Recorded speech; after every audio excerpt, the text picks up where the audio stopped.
ಅರ್ಥ ಸಚಿವರಾಗಿ ಪ್ರಧಾನಮಂತ್ರಿಯಾಗಿ ಕೆಲಸ ಮಾಡಿದ ಹಿರಿಯ ಮುತ್ಸದ್ದಿ, ರಾಜಕಾರಣಿ ಅಂತ ಹೇಳಿದ್ರೆ ತಪ್ಪಾಗುತ್ತೆ, ಅರ್ಥಶಾಸ್ತ್ರಜ್ಞ, ಮಾಜಿ ಪ್ರಧಾನಿ ಶ್ರೀ ಮನಮೋಹನ್ ಸಿಂಗ್ ಅವರು ನಮ್ಮನ್ನು ಅಗಲಿದ್ದಾರೆ.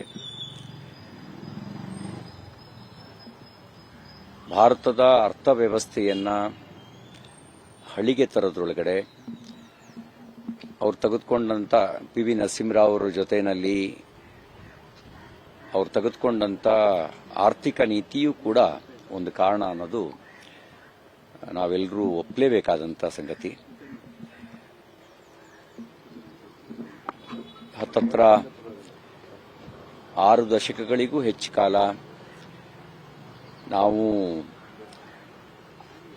ರಷ್ಯಾ ಮಾದರಿಯನ್ನ ತಲೆಯಲ್ಲಿಟ್ಕೊಂಡು ನಮ್ಮ ದೇಶದ ಅರ್ಥವ್ಯವಸ್ಥೆಯನ್ನ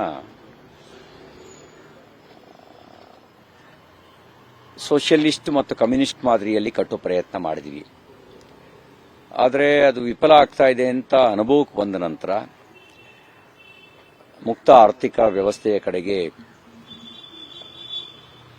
ಭಾರತ ಹೊರಳೋದಕ್ಕೆ ಇವರು ಕೂಡ ಒಬ್ಬರು ಪ್ರಮುಖ ಕಾರಣ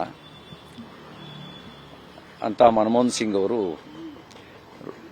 ವಯೋಸಹಜವಾಗಿ ಅವರು ನಮ್ಮನ್ನು ಅಗಲಿದ್ದಾರೆ.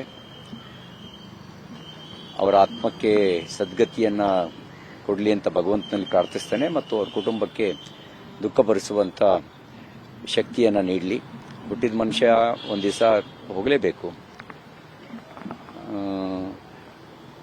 ಅವರ ಕರ್ತವ್ಯವನ್ನ ಮಾಡಿ ಹೋಗಿದ್ದಾರೆ. ಉಳಿದೆಲ್ಲ ಸಂಗತಿಗಳು ಈಗ ಪ್ರತಿಯೊಬ್ಬ ಮನುಷ್ಯನಿಗೂ ಪ್ಲಸ್ಸು ಮೈನಸ್ಸು ಇದ್ದೇ ಇರ್ತವೆ. ಇಂಥ ಸಂದರ್ಭಗಳಲ್ಲಿ ಒಳ್ಳೆಯದನ್ನಷ್ಟೇ ನೆನಪಿಸ್ಕೊಳ್ಬೇಕು. ಅಷ್ಟು ಹೇಳಿ ಅವರಿಗೆ ನಾನು ಶ್ರದ್ಧಾಂಜಲಿಯನ್ನು ಸಲ್ಲಿಸ್ತೀನಿ.